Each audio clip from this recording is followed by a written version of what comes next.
Hi, my name's Heidi. I am the founder and the owner of the First Aid Nest. And in this blog post today, we're going to talk about dehydration. Now, we know dehydration can be really, really dangerous, specifically for the younger age groups or the elderly or people who are vulnerable that may not recognize that they're becoming dehydrated.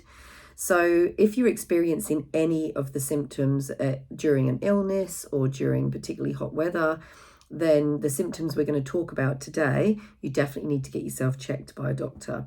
Living in a hot country, and maybe having your children on the beach or having an elderly relative out in the garden, or yourself if you become really, really sick, like these are the kind of things that you have to be aware of.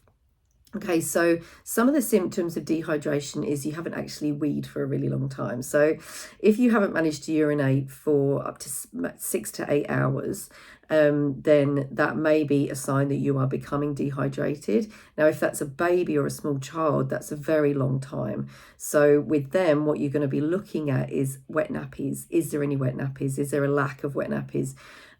If maybe the small child is breastfed, then are they actually taking milk? If they're bottle fed, you know exactly how much they're drinking. But if they're breastfed, you have to go with what's coming out the other end.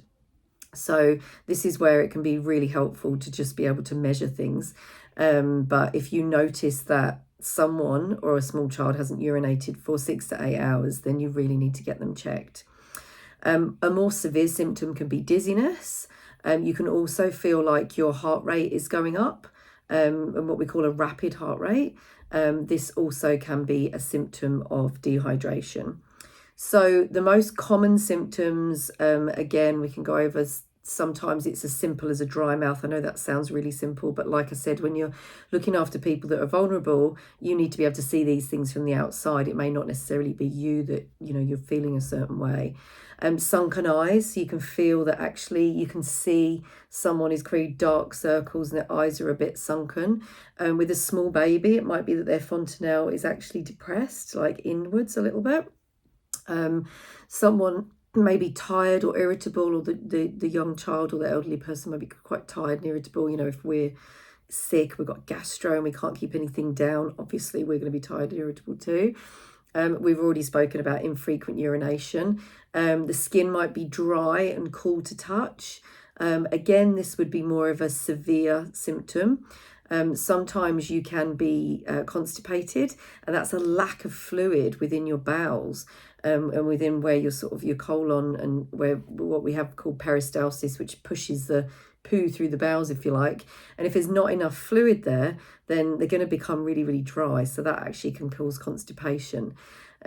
So let's just go over the things that can cause dehydration. So illness, obviously gastro, days and days of high fever, illnesses, even things like tonsillitis, where you don't want to eat and drink. Very young children also, if they have something like a throat infection, you can't force them to eat and drink. And if it's painful to swallow, they can actually become dehydrated.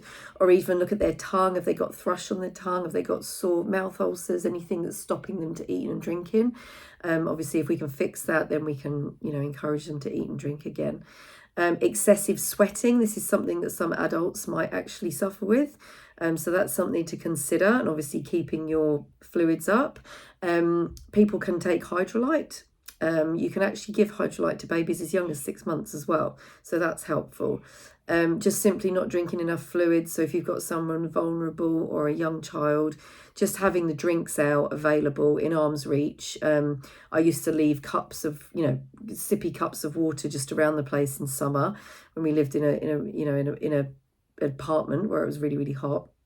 So the children could just reach out for them anytime. Heat exposure. Now, this is something that can crop up on you. And if someone's out in the sun all day long, you may not necessarily feel dreadful at the actual time, but when you come back out of that situation, you get home or you sit down, you start to feel sick and weak. And, so the heat exposure and heat stroke can get you sort of later on in the day. And medications, some medications can actually make you use more fluid and urinate frequently, and they can make you dehydrated and feel like you have a dry mouth. So there's lots and lots of different reasons. So if you have any severe symptoms of dehydration, then you definitely need to be checked out by a doctor as soon as possible. So read further in the blog, and if you recognise any of those things, then do get yourself checked. And I hope this has been helpful today. Thank you.